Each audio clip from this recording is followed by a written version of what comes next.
bien-aimés dans le Seigneur,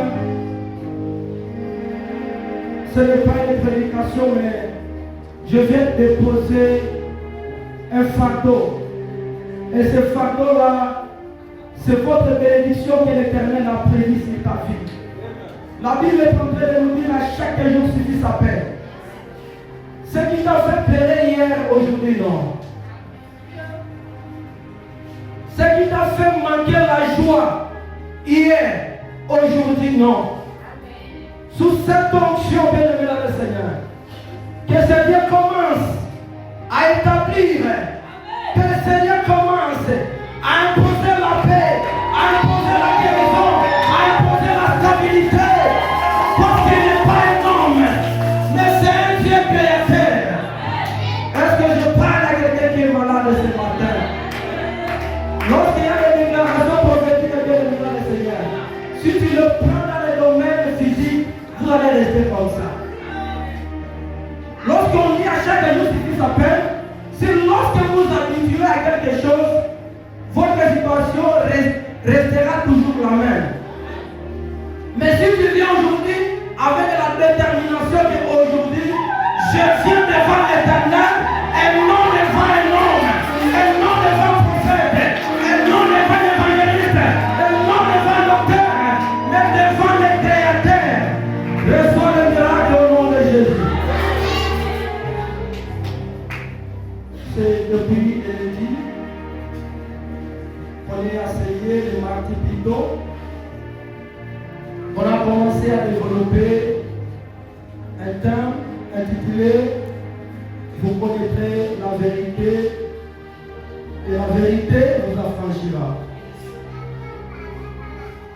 Nous sommes tellement honorés par la présence de nos frères qui sont enseignés. Le plus souvent, on a toujours dit, on se sent fort lorsque derrière vous, vous avez des appuis, des gens qui vous soutiennent dans la prière, des gens qui vous orientent. Et nous sommes aussi les mêmes, tellement honorés de la présence de tout et chacun. Tel que vous êtes là, on est vraiment honorés par votre présence. Parce que si vous n'êtes pas là, on ne sait pas parler de la part de l'Éternel. Est-ce qu'on peut acclamer les voix des voix?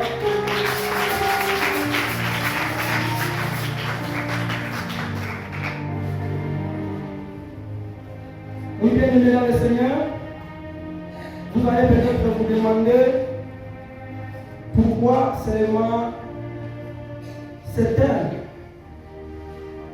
Vous connaîtrez la vérité et la vérité vous affranchira. Ici, depuis le mardi, on a commencé à définir quelques mots-clés de notre thème parce que notre thème est subdivisé presque en 3 dimensions ou 3 syllabes. En premier lieu, ici, nous voyons la connaissance. Et en deuxième lieu, nous voyons la vérité.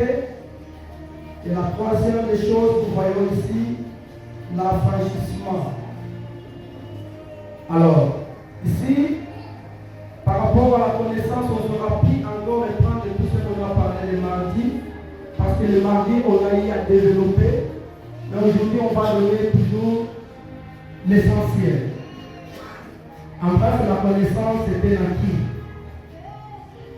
Quelqu'un qui a la connaissance, c'est quelqu'un qui a un acquis. Et celui qui a un acquis de l'humain, il a une richesse. Parce que la Bible est en train de nous dire, mon peuple est péri parce qu'il est prévu de la connaissance. Vous pouvez être dédié, mais si vous êtes dépourvu de la connaissance, malgré les dons que vous pouvez avoir, vous ne saurez pas comment recadrer cela. Mais lorsqu'on a la connaissance, on a un acquis, on a une richesse. Et on avait parlé par rapport à la vérité. La vérité, c'est une expression de l'être de Dieu. Parce qu'on dit Dieu est la vérité. Et cette vérité a été manifestée à la personne de Jésus-Christ. Et on avait parlé de l'affranchissement. L'affranchissement,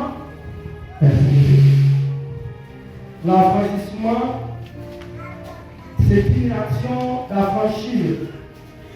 En bref, c'est une délivrance ou une libération. Ici, on va nous aider, on va nous lire. Nous sommes dans le livre de Jean 8, 30 à 37. S'il y a un lecteur. Nous lisons Jean 8, 30 à 35 au nom de Jésus. Comme Jésus parlait ainsi, plusieurs crurent en lui. Et il dit aux Juifs qui avaient cru en lui, si vous demeurez dans ma parole, vous êtes vraiment mes disciples. 32. Vous connaîtrez la vérité et la vérité vous affranchira. 33. Ils lui répondirent, nous sommes la postérité d'Abraham et nous ne fûmes jamais esclaves de personne. Comme dis-tu, vous deviendrez libres. 34. En vérité, je vous l'ai dit, les répliqua Jésus. Quiconque se livre au péché est esclave du péché. 34. 35.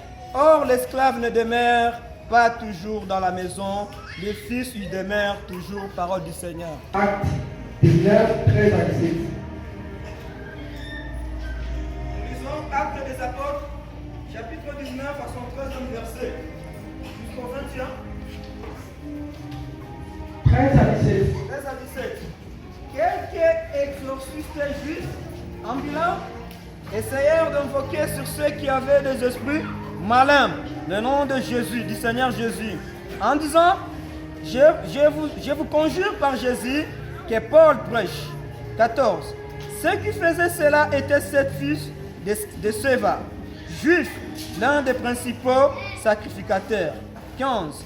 L'esprit malin leur répondit, je connais Jésus et je sais qui est Paul. Mais vous, qui êtes-vous? 16. Et l'homme dans lequel était l'esprit malin s'élança sur eux et s'est rendu maître de tous deux. Et le maltraita de telle sorte qu'ils s'enfuirent de cette maison, nus et blessés.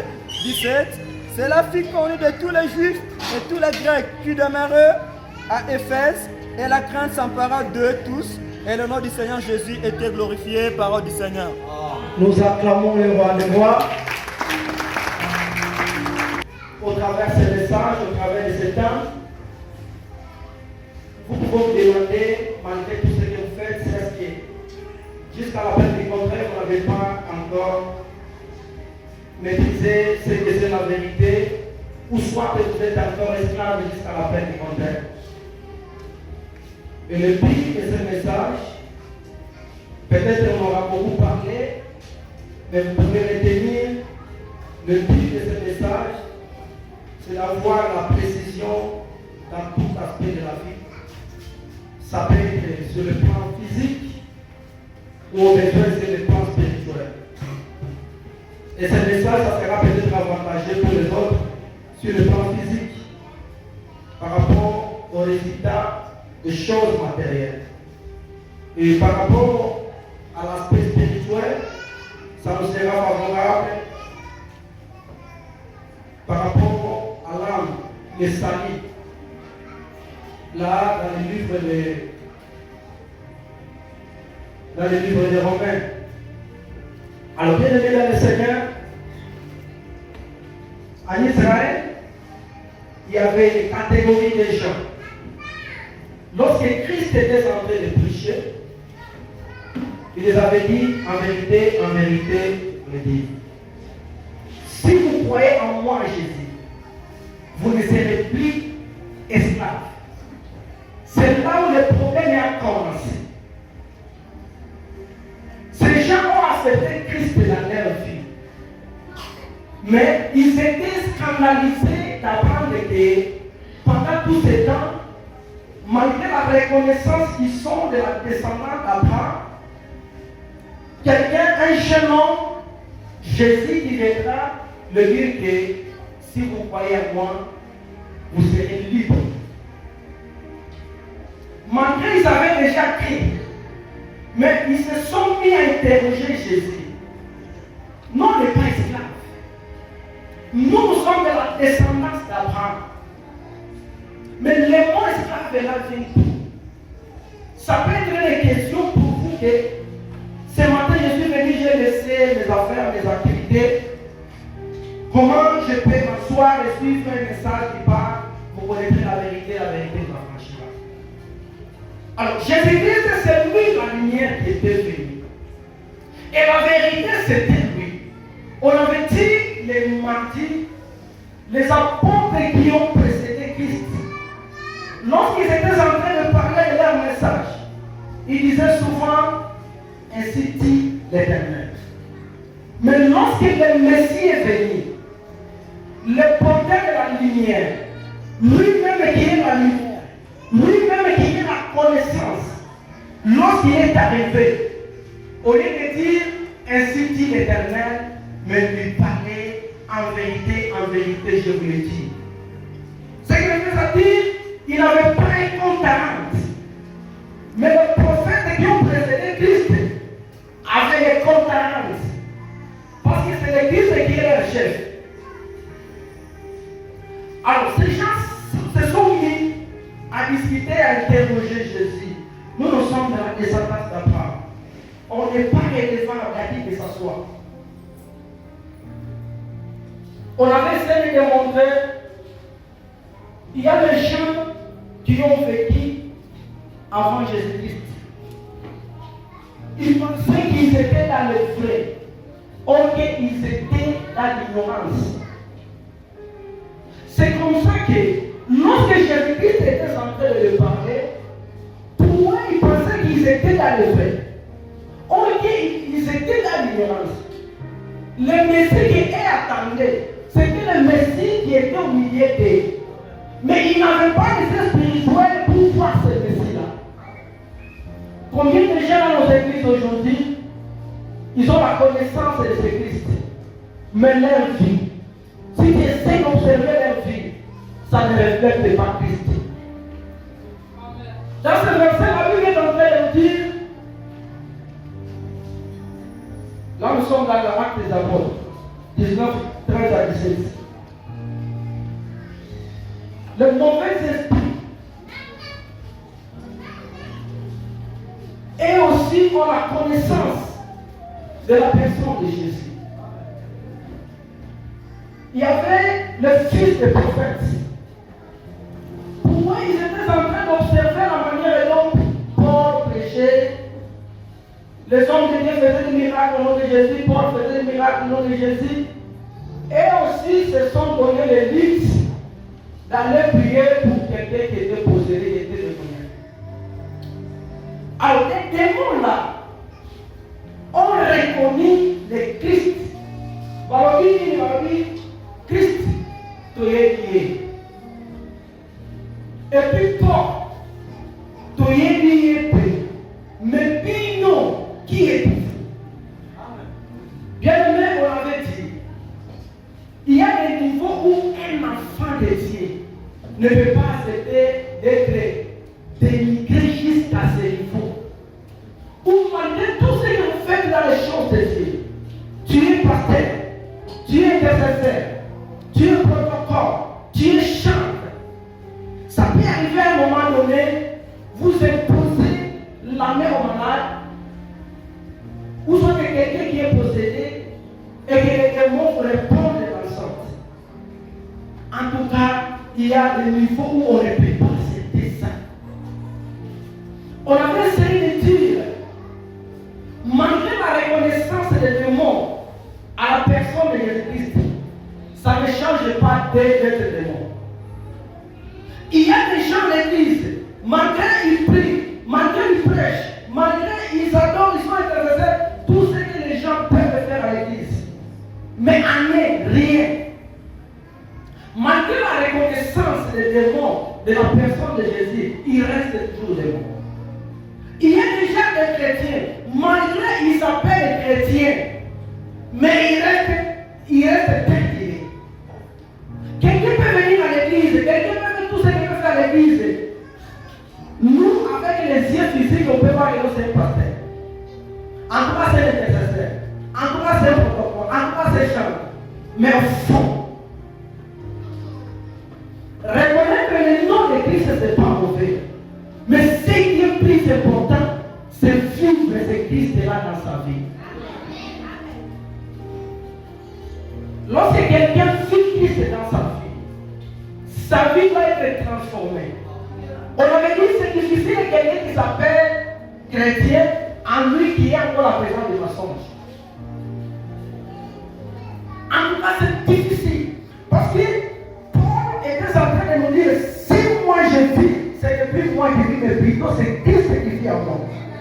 Ce qu'il veut dire, lorsque tu avoir le Christ, lorsque Christ habite en toi, il doit y avoir une transformation.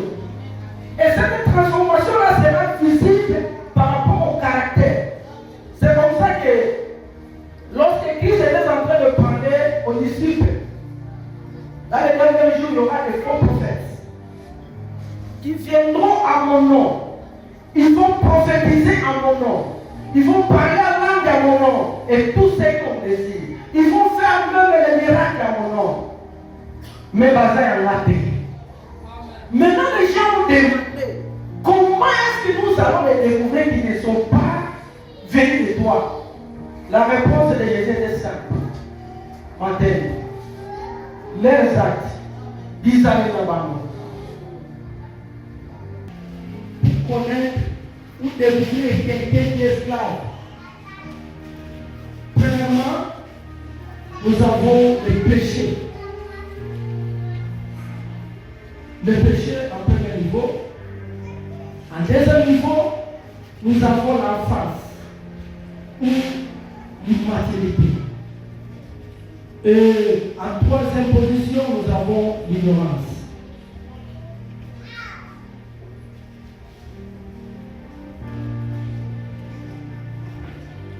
Vous savez, quelqu'un qui vit dans la vie du péché, malgré le bien matériel que cet homme peut avoir, c'est un esclave de Dieu. On avait essayé de parler. Avoir le bien matériel, ce n'est pas seulement forcément que tu sois un enfant de Dieu. Parce qu'il y a des païens qui ont des biens matériels que toi-même tu vois comme ça et ils ne prient pas. Mais dans tout ça, la Bible est en train de dire c'est la bénédiction de l'Éternel qui enrichit et ne se fait suivre d'aucun chanteur. Quelqu'un peut être riche, mais il n'est pas béni. Parce que ce n'est pas la richesse, bien aimé dans le Seigneur, qui enrichit, mais c'est la bénédiction de l'Éternel qui enrichit.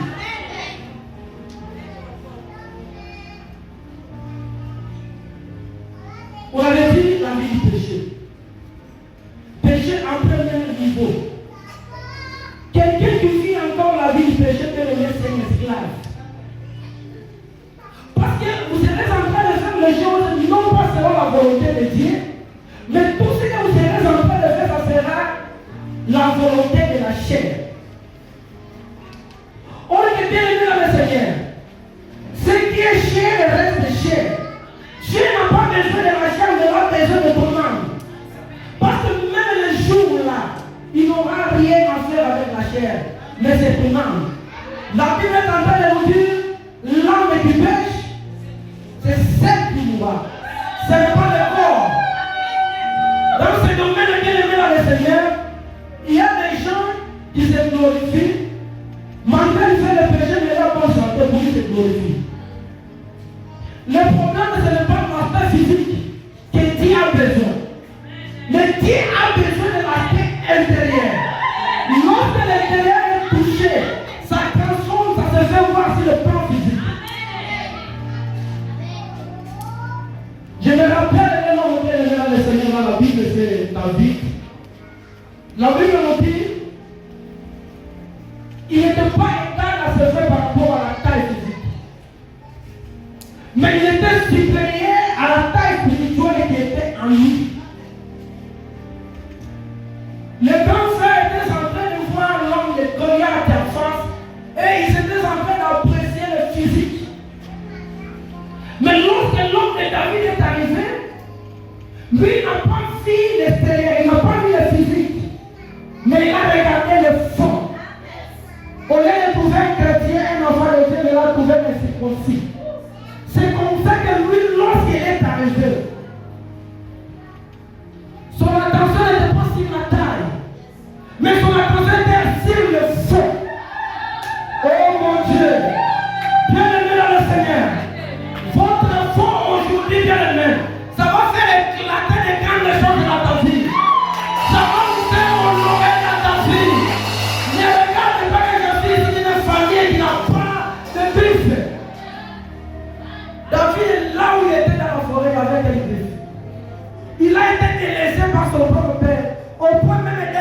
lié par son propre père. Mais malgré cela, tellement il était costaud dans le domaine spirituel, David est arrivé, il y avait les grands frères qui fouillaient devant l'aspect physique. Mais lorsqu'il est arrivé, il dit, toi, un incirconcis qui est en train d'injurier le Dieu d'Israël. Oh mon Dieu, qui injurie ton Dieu bien-aimé. Le nom et Seigneur Yahweh au nom de Jésus. Et ça, on a dit, on a dit, c'est qui t'attend aux autres Kende. Il n'y a pas aux autres Kende. Pas prier, pas gêner, pas le traiter. Pas voir ses cailloux. Pas y aller, c'est que nous avons tous spirituels. Il y a un temps bien-aimé. Et ce temps-là n'est pas demain. Ce temps-là bien-aimé dans le Seigneur sont aujourd'hui. Le fruit de tes sacrifices, le fruit de ta sainteté, c'est aujourd'hui bien-aimé le résultat. Oh mon Dieu, est-ce que je parle à quelqu'un? Est-ce que je parle à une fille? Est-ce que je parle à quelqu'un qui n'a pas le ciel physique, mais il a le ciel spirituel? Oh mon Dieu, oh mon Dieu. Il a une fois pour gaspiller le temps, pour apprécier. Mon frère, alors dit ta vie, mon frère, mon sou, dit mon frère, salité. On peut même les agénier. Ceux qui ont eu ma nature et maillot. David n'avait pas blagué avec sa nature. Yo père, sa nature a été. Pourquoi vous avez dit non, non, la famille, mon comme tu es différent. Tu es différente. Oh mon Dieu, ce n'est pas la part physique qui établit la différence, mais c'est l'intérieur. Oh mon Dieu.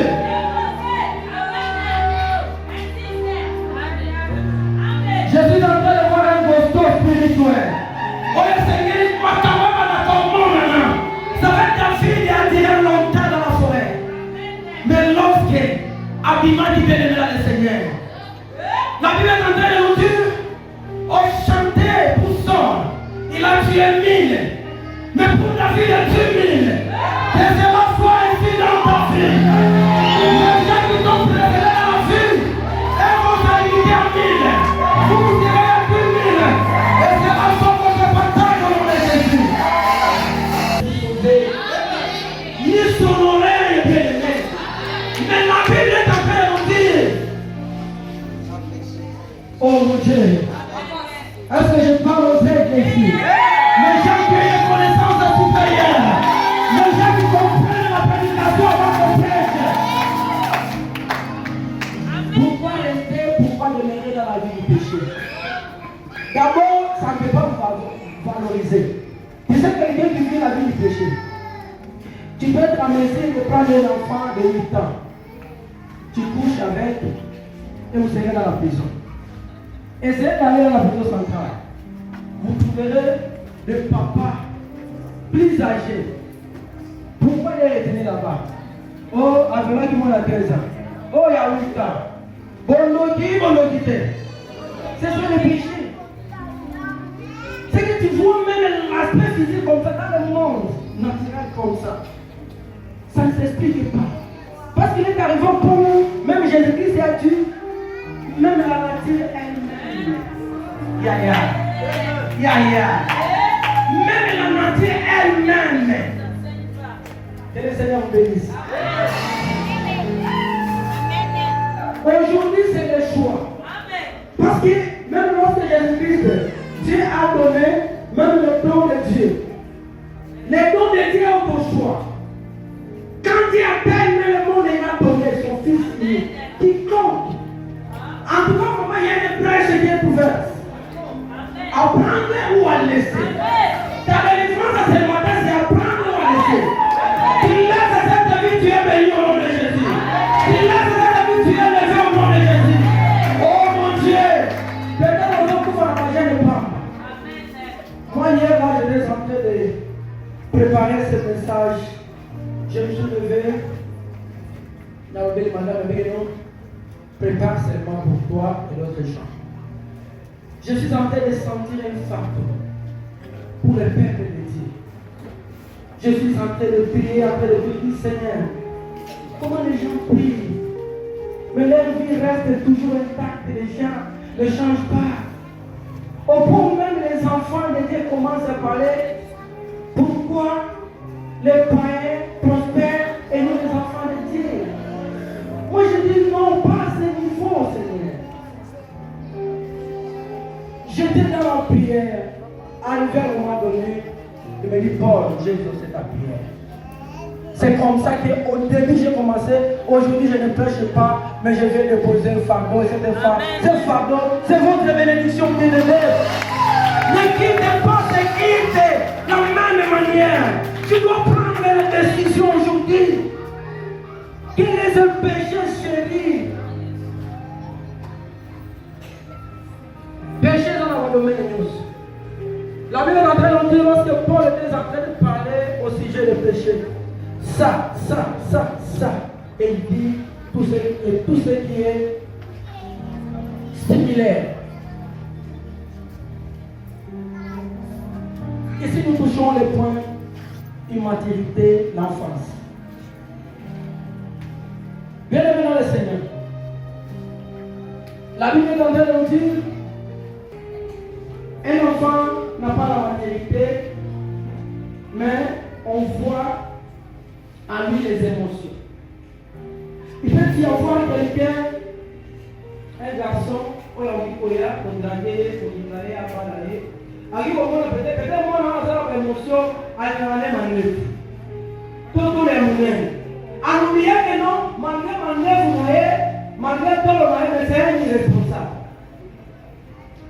Lorsque quelqu'un atteint déjà le niveau de la maturité, lui-même saura comment différencier les choses. Le moment de turbulence, il saura comment le maintenir. Ça, c'est la maturité. Même l'aspect juridique, ça définit ça. L'aspect spirituel, la Bible nous dit lorsque l'héritier, c'est nous qui sommes héritiers, non? On est bien aimé dans le Seigneur. La deuxième volée, la mission haute. Tu es esclave, tu es enfant de Dieu, mais tu es encore esclave. Pourquoi? Parce qu'un enfant n'est pas un messie. Vraiment, de revendiquer ses pouvoirs. C'est comme ça que vous verrez le décès du papa a tout fils, le Seigneur commence à répartir. L'enfant atteint le niveau de la maturité pour la majorité. Pourquoi? Parce que la loi estime que ou soit qu'il y ait une autre disposition de la loi qui peut prendre. Peut-être dans le monde, on peut prendre d'autres dispositions pour que moi, on aille par la cotane, tout ça. Maintenant, ça sera maintenant réservé au juge de trancher la situation, d'apprécier l'affaire. Alors, tu es un enfant de Dieu, mais la vie que tu mènes, c'est la vie d'un esclave.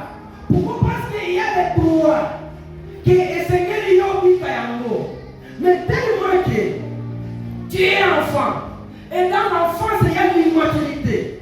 Bien aimé dans le Seigneur, nous avons tout ça. Biloko lingajo senga to so senga. Biloko lingajo contre la gauche et to so contre la gauche.